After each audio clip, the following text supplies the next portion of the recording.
São São Paulo, Rio de Janeiro e os estados da região Nordeste, principalmente Bahia e Pernambuco. A música do dia volta amanhã. ZYC 488, 96,9 MHz. Rádio Câmara Brasília. Emissora da Rede Legislativa de Rádio.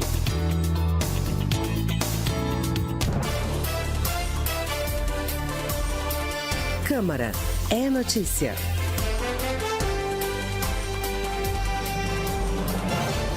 1h30. Boa tarde. Hoje é quinta-feira, dia 2 de março de 2017. Começa agora o Jornal Câmara é Notícia e esses são os destaques de hoje. Câmara analisa 12 propostas que acabam com o foro privilegiado. Líder da maioria espera que reforma da Previdência seja aprovada até o meio do ano. Projeto que facilita a retirada de crianças e adolescentes de famílias onde estejam sofrendo agressões ganha urgência para a votação na Câmara, mas ainda não é consenso. Projeto de lei acaba com a obrigatoriedade da contribuição sindical. E ainda, Centro de Estudos da Câmara analisa hoje o papel de institutos de pesquisa na promoção do desenvolvimento da cadeia de imóveis na Amazônia. Boa tarde, Ana Raquel. Boa tarde, Eugênio. Boa tarde também aos nossos ouvintes. E a gente lembra que também está ao vivo no YouTube, em câmara.leg.br/YouTube. O Câmara é Notícia de hoje começa com informações sobre diversas propostas em tramitação aqui na Câmara e que propõem o fim do foro privilegiado. São 12 propostas de emenda à Constituição que mudam ou acabam com o foro de prerrogativa de função, como é mais conhecido o foro privilegiado. Esse instituto que garante a autoridades o direito de serem julgadas por tribunais superiores. A reportagem é de Geórgia Moraes. Levantamento realizado pela Fundação Getúlio Vargas do Rio de Janeiro mostra que no Supremo Tribunal Federal, uma das cortes que julgam os que possuem foro privilegiado, de 404 ações penais concluídas entre 2011 e março de 2016, 276, ou seja, 68% prescreveram ou foram repassadas para instâncias inferiores porque a autoridade deixou o cargo. A condenação ocorreu só em 0,74% dos casos. Hoje, a legislação prevê foro privilegiado não só para o presidente da República, mas também para o vice-presidente, ministros, todos os parlamentares, prefeitos, governadores, juízes e membros do Ministério Público. Deputados, senadores, o presidente da República e ministros são julgados pelo Supremo Tribunal Federal. Já os governadores e autoridades estaduais são julgados pelo Superior Tribunal de Justiça e os prefeitos por tribunais de segunda instância. As 12 propostas sobre o fim do foro privilegiado estão sendo analisadas juntas na Comissão de Constituição e Justiça da Câmara. Se aprovadas, serão então analisadas por uma comissão especial.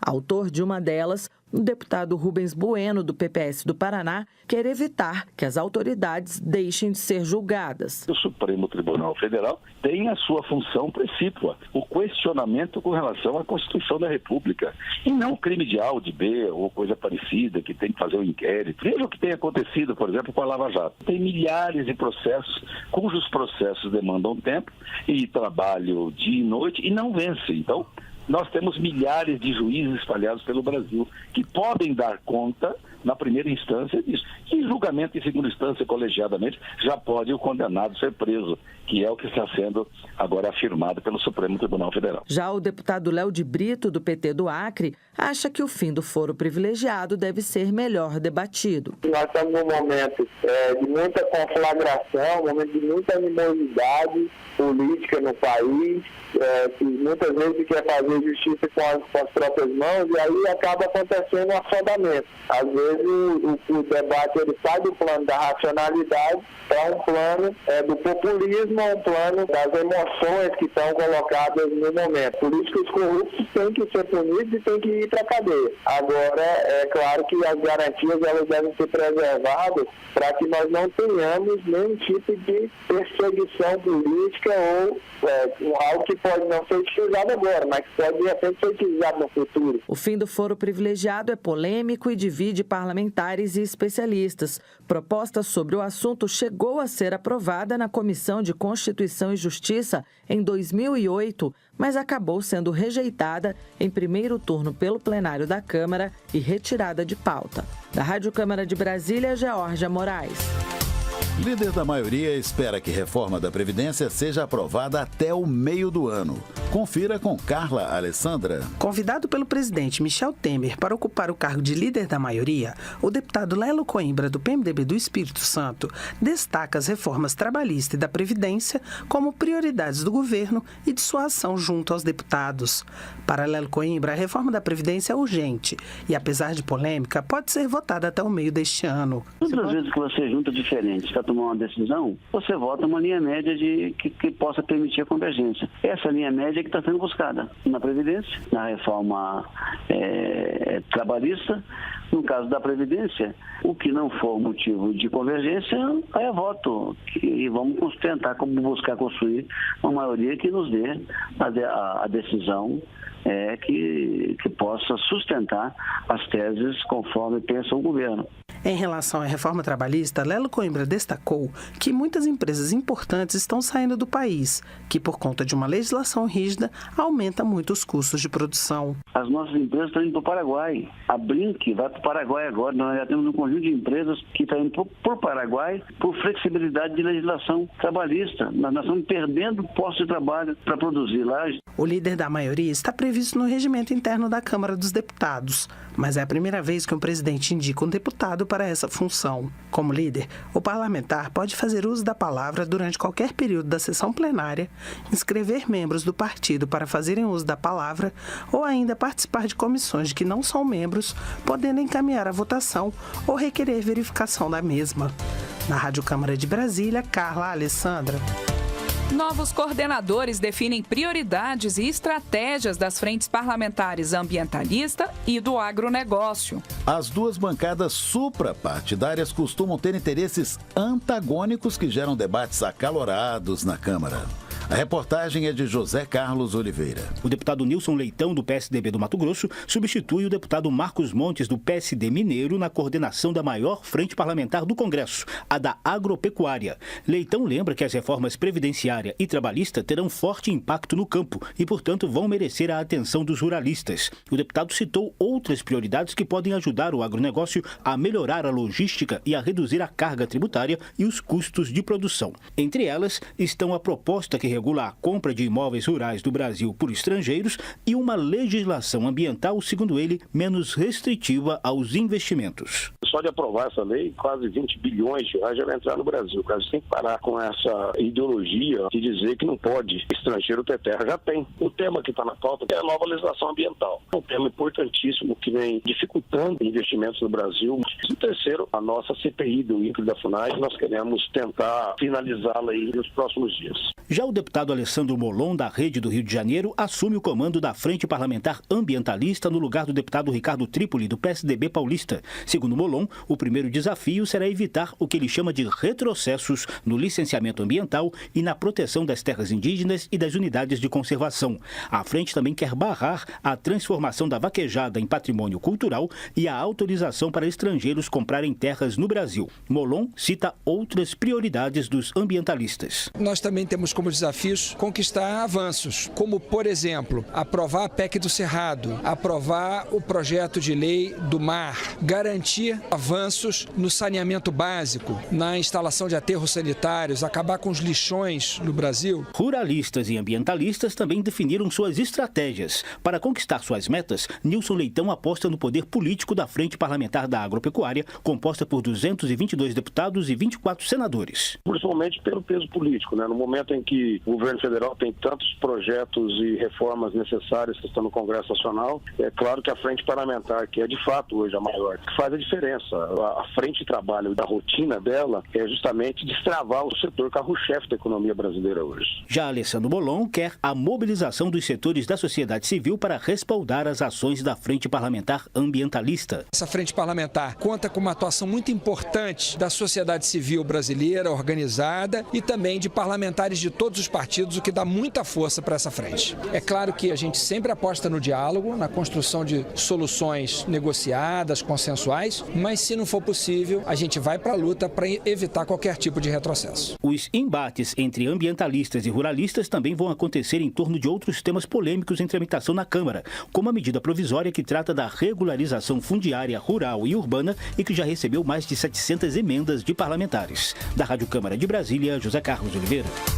1h39. Projeto que facilita a retirada de crianças e adolescentes de famílias onde estejam sofrendo agressões ganhou urgência para a votação, mas ainda não é consenso entre deputados. Saiba o porquê na reportagem de Silvia Munhato. Embora o plenário tenha aprovado a urgência para um projeto que facilita a retirada de crianças e adolescentes de famílias onde estejam sofrendo agressões, o texto ainda deverá ser negociado entre os deputados para ser votado. É que o projeto original afirma que o processo poderia ser acelerado para crianças em que haja suspeita de que estariam sendo agredidas ou de que não estariam recebendo os cuidados necessários quanto ao sustento, guarda ou educação. A ideia do autor do projeto, que altera o ECA, Estatuto da Criança e do Adolescente, deputado Augusto Coutinho, do Solidariedade de Pernambuco, é evitar que as crianças passem por abusos durante muito tempo e acabem sendo encaminhadas para a adoção em uma idade mais avançada, sendo que os interessados em adotar geralmente preferem crianças mais novas. Mas alguns deputados, como o deputado Glauber Braga, do PSOL do Rio de Janeiro,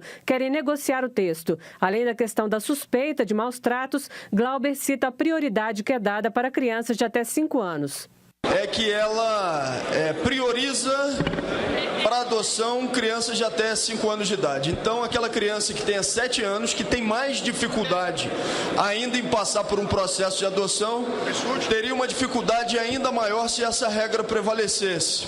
E a segunda questão é que é criado, para diminuição do tempo de avaliação do Ministério Público, uma regra que nos parece perigosa, que diz a suposição ou a suspeita de que tenha acontecido um caso desse ou daquele molde pode acarretar a diminuição dos prazos. Pelo texto, o Ministério Público teria 10 dias para pedir ao juiz a destituição do poder familiar nos casos de maus tratos e de crianças pequenas. Hoje, a lei fala em 30 dias. Nesta hipótese, não seriam necessários estudos complementares. A partir daí, a Justiça tentaria fazer contato com a família por 3 vezes para iniciar o processo. Caso o contato não aconteça e a criança tiver menos de 5 anos, a citação poderia ser feita por edital.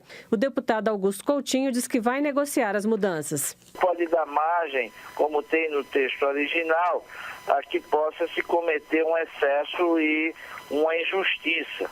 Não é? Então, essa suspeita a gente vai tirar efetivamente com a efetivação dessa agressão física moral sobre a criança. Clarice de Oliveira, do Ministério da Justiça, diz que o governo deve encaminhar para o Congresso um projeto que também altera o ECA para facilitar a adoção. Segundo ela, existem 38 mil interessados em adotar e apenas 7 mil crianças, mas 60% delas têm mais de 12 anos e acabam não sendo escolhidas. A nossa proposta na redação final é de que esse prazo do estágio de convivência seja de 3 a 6 meses. Depois desse período, se decide se vai concluir o processo de adoção ou não. E para a conclusão do processo de adoção, se propõe um prazo de 4 a 8 meses, que hoje também não existe, por isso que a gente tem algumas ações que se prolongam por 4 anos, 7 anos. Se as famílias brasileiras não se habilitarem, a ideia é facilitar a adoção internacional,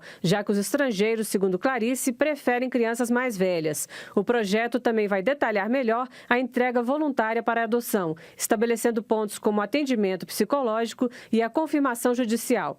O deputado Augusto Coutinho quer que a proposta com novas regras para adoção seja aprovada até o mês de maio, quando é comemorado o Dia Nacional da Adoção, no dia 25. Da Rádio Câmara de Brasília, Silvia Munhato. O projeto de lei acaba com a obrigatoriedade da contribuição sindical. Confira com o repórter Alex Akira. A proposta do deputado Rogério Peninha Mendonça, do PMDB de Santa Catarina, revoga todo o capítulo da CLT, Consolidação das Leis do Trabalho, que trata deste assunto. A contribuição, que também é chamada de imposto sindical, é obrigatória para todos os trabalhadores que participarem de uma determinada categoria econômica ou profissional ou de uma profissão liberal, em favor do sindicato representativo da mesma categoria ou profissão, mesmo que o trabalhador não seja sindicalizado.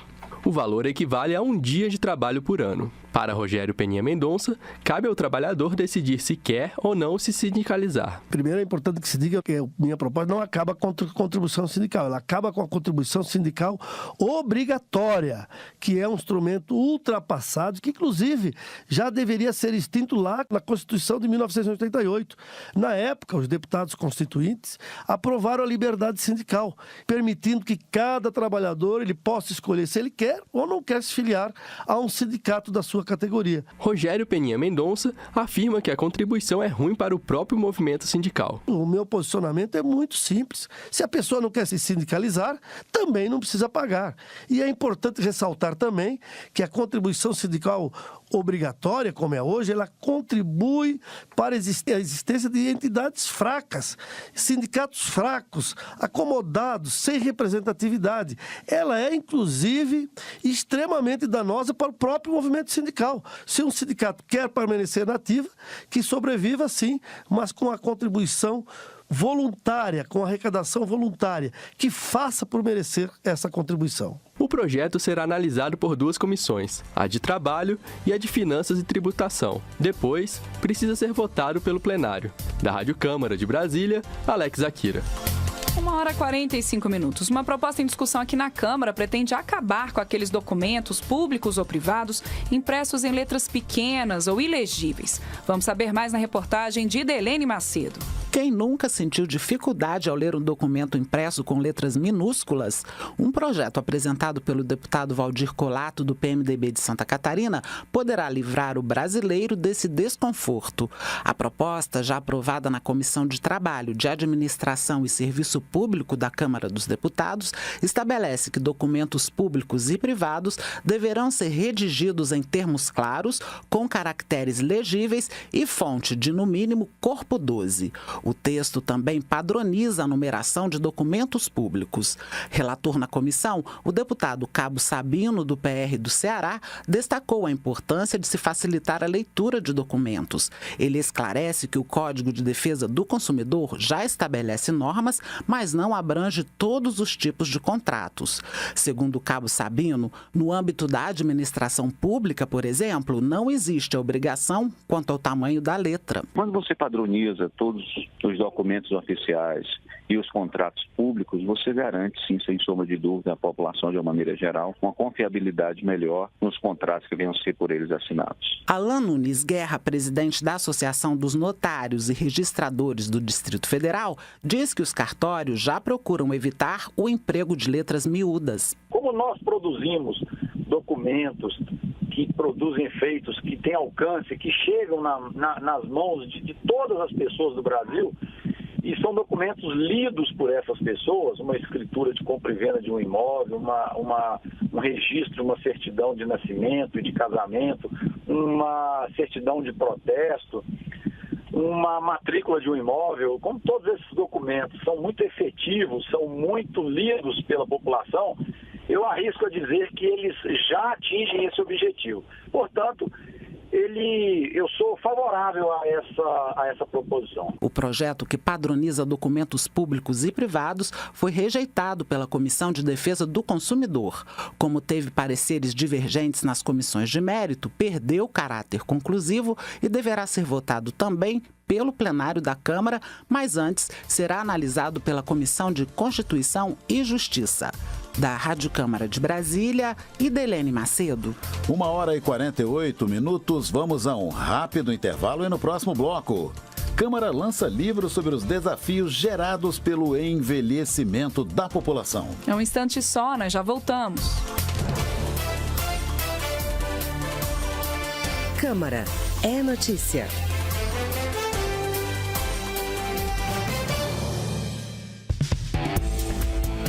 Rádio Câmara, a sintonia da informação. Clique Saudável. Popularmente conhecidos como cigarros eletrônicos, esses dispositivos não são inofensivos como propagam alguns fabricantes. O comércio ou a importação desses dispositivos é proibido no Brasil, ainda que para uso próprio. Eles contêm substâncias cancerígenas dos cigarros e possuem outros elementos ainda mais nocivos à saúde. Não corra risco. Clique certo. Uma campanha da Anvisa e Câmara dos Deputados. Rádio Câmara. A sintonia da informação.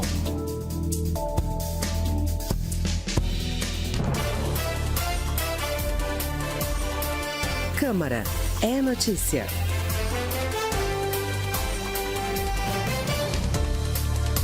Uma hora e 49 minutos. Quais os principais desafios causados pelo envelhecimento da população?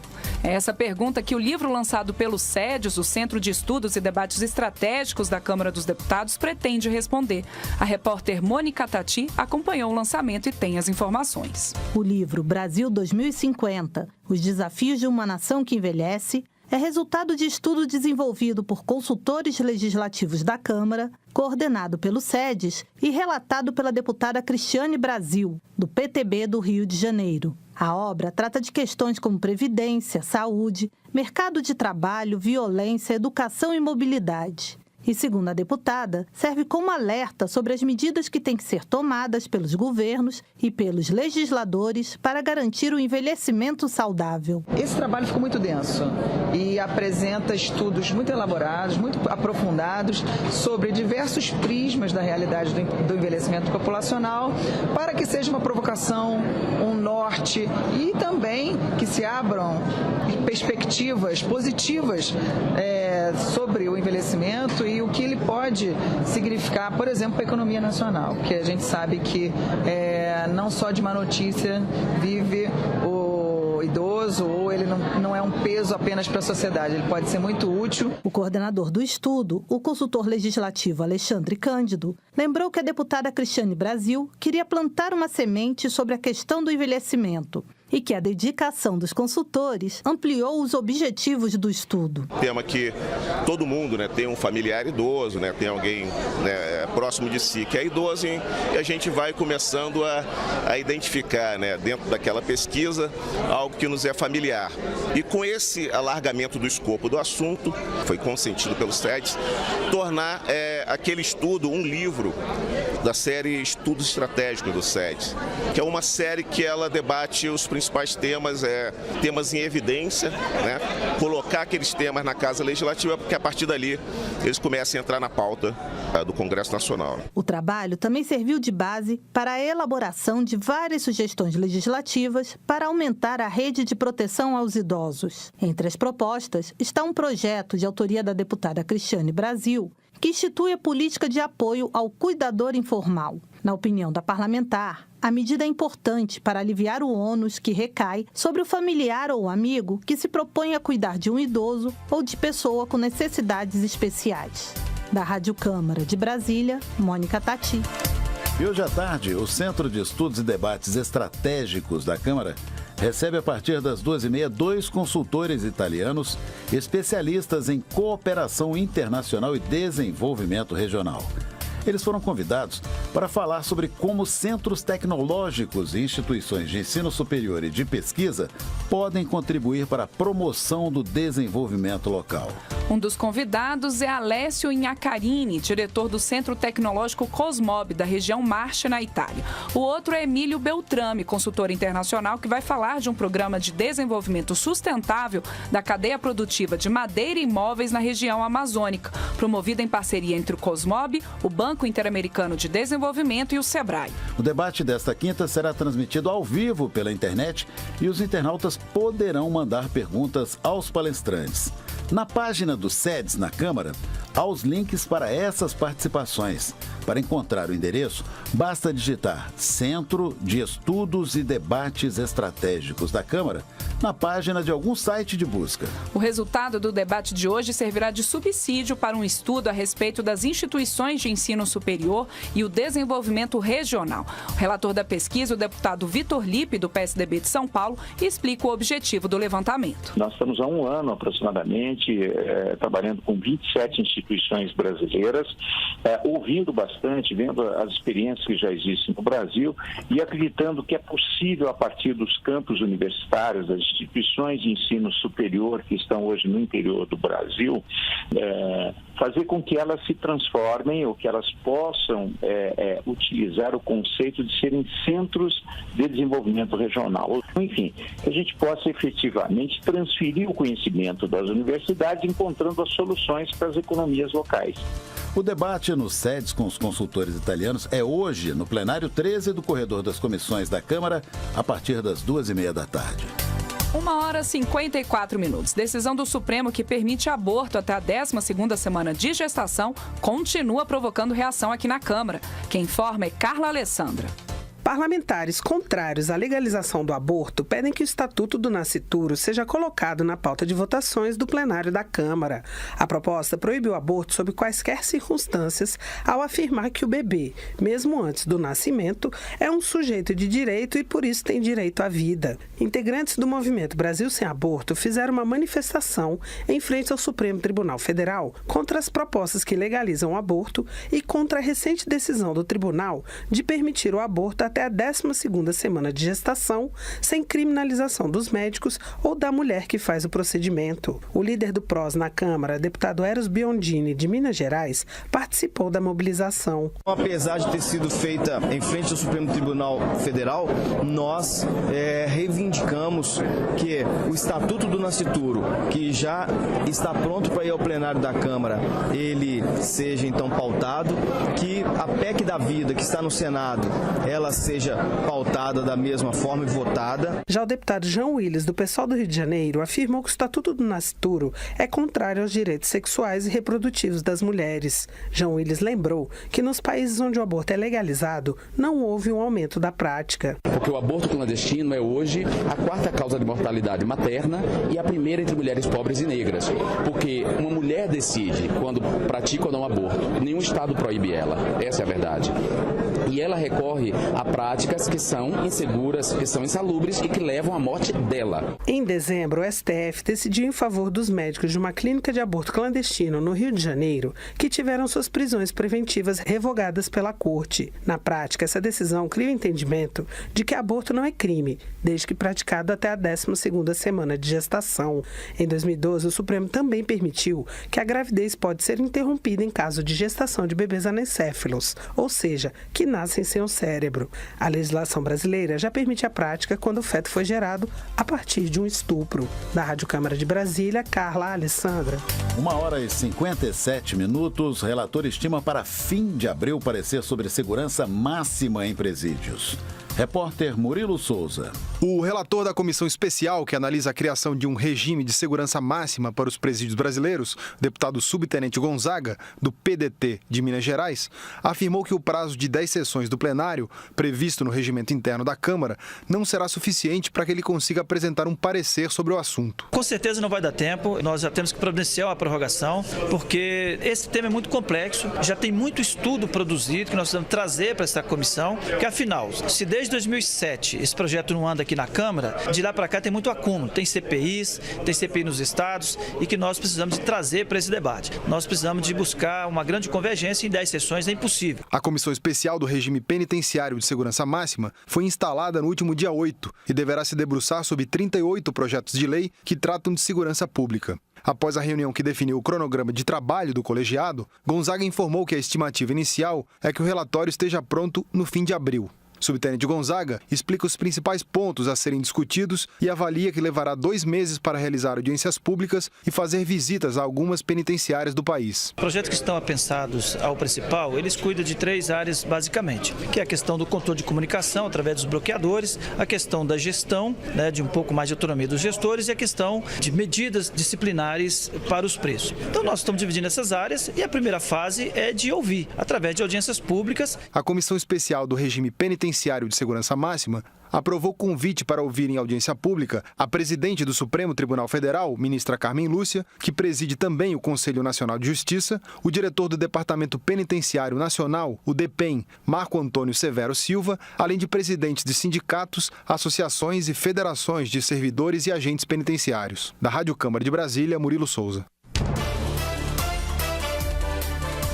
1h 1h59. Termina aqui o Câmara é Notícia. Apresentação de Eugênio de Sá. Edição e apresentação de Ana Raquel Macedo. Trabalhos técnicos de Edmilson Farias. Diretora executiva da Secretaria de Comunicação, Gisele Rodrigues. Secretário de Comunicação, deputado José Priante. Acompanhe o Jornal Câmara é Notícia de segunda a sexta-feira em 3 horários. 9 da manhã, 1h30 da tarde e 9 da noite. Você também pode nos ver e ouvir pelo canal da Câmara no YouTube. câmara.leg.br/YouTube. Sugestões, críticas, comentários podem ser enviados para o nosso e-mail. Anote aí, radio@câmara.leg.br. Uma excelente tarde para você e até amanhã. Boa tarde. Câmara é Notícia.